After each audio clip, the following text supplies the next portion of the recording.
There is no such thing as a safe job. Not anymore. I don't care if you got the title, the corner office, or the six-figure paycheck. It can all disappear overnight. I know because it happened to me. I was one of the 300,000 Black women who lost her job this past year. The companies that we are giving our best years to, they don't owe us loyalty. They don't owe us stability. And they're not going to think twice about calling you into a meeting with HR that changes your life at 8:32 a.m. on a Monday morning. So let's just kill this fantasy once and for all. Staying does not always mean secure, and leaving doesn't always mean risk. The real risk is not preparing for the day when the choice isn't yours. That's what we're talking about in today's video. Building an exit plan before the decision is made for you. Our parents weren't wrong for telling us to chase the good job. They were teaching us what they knew.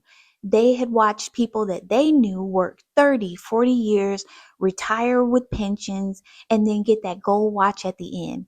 That was their reality. But for us, not so much, because those days are long gone. The economy is unstable.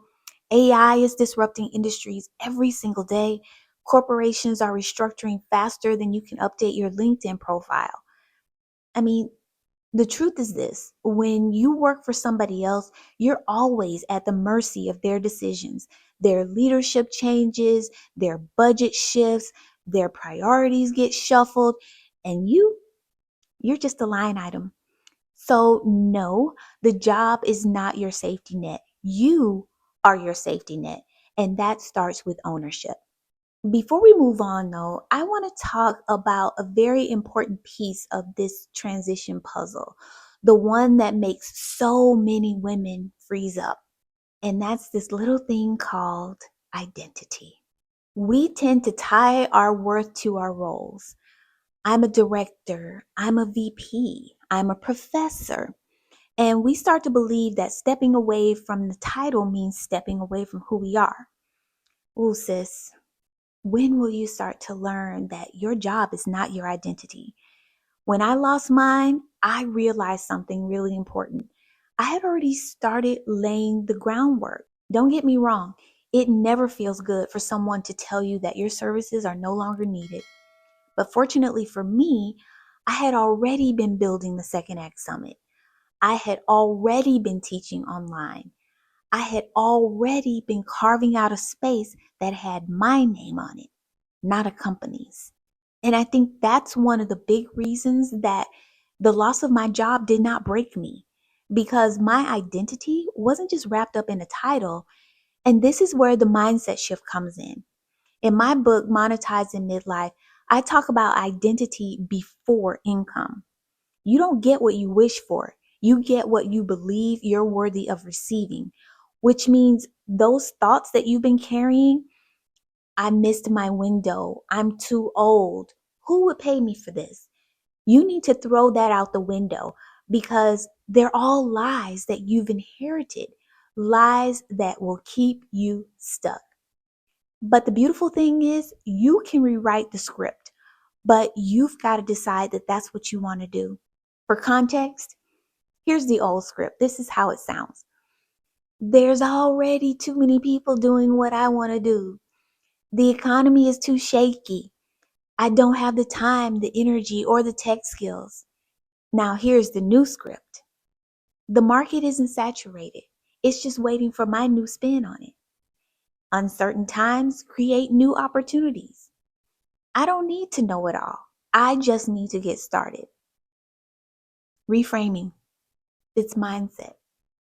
And I want you, as you start to do this work, to anchor yourself in the 3 C's of what I call the midlife millionaire mindset. The first C is clarity.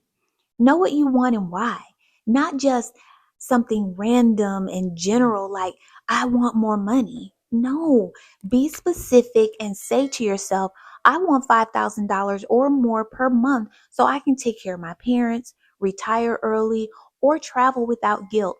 The second C is confidence, not hype, not ego, conviction. And it only comes from showing up consistently. The third C, commitment. This is not a weekend project. You're in this for the long game. And you don't plant a seed and expect a forest tomorrow, do you? So you're going to hear me say this and you're going to hear me say it often. Midlife is not the end for you. It's the prime of your life, but only if you're willing to own it. So you might be asking yourself, how do I actually do this? How do I build my exit plan? Let me break it down for you into 3 simple steps. Step 1 is to get your affairs in order. You've got to know your numbers. If you're contemplating stepping away or you think something is coming, what do you need to live for the next 6 months if that rug gets pulled out, whether it's your doing or someone else is doing? You need to write it down. Don't play any guessing games with yourself. Then you need to gather your documents. What's in your contracts? Do you have your pension details? What about insurance? What about benefits? Know what you own and what disappears if you walk out the door tomorrow. Then audit your skills. You've built expertise over the years, so figure out what's in demand outside of your current role. And spoiler alert, it's probably more than you actually think it is. Step 2 is have those hard conversations. I will never forget when I was going through it at work and I was talking to my husband and I said, you know what, I'm just going to quit. And he is so supportive and he has been a rock for me. But the one thing that he said that really changed my mindset, he told me, check the policy. That was genius. I went in and I checked what was available to me in my employee policies. I learned that I was qualified for short-term disability at 100% of my salary. And that gave me the breathing room that I needed to make my next move strategically instead of emotionally. And isn't that the point? Talk to your family, talk to your spouse, talk to a trusted friend, even talk to yourself and ask, what do I want the next decade to look like for me? If my job ended tomorrow, what's my plan? Step number 3, build that exit ramp. I cannot emphasize this enough. Do not wait until you need it. Build it now. Pick your platform. I chose YouTube. LinkedIn has its place, of course, but YouTube, that's where I feel like I can own who I am. Then you start offering value for free. The fastest way to be known for something is to teach it before you sell it. Building your ramp doesn't mean that you're leaving tomorrow. It just means that you're giving yourself options, and options equal freedom. Listen, I know what you've been taught.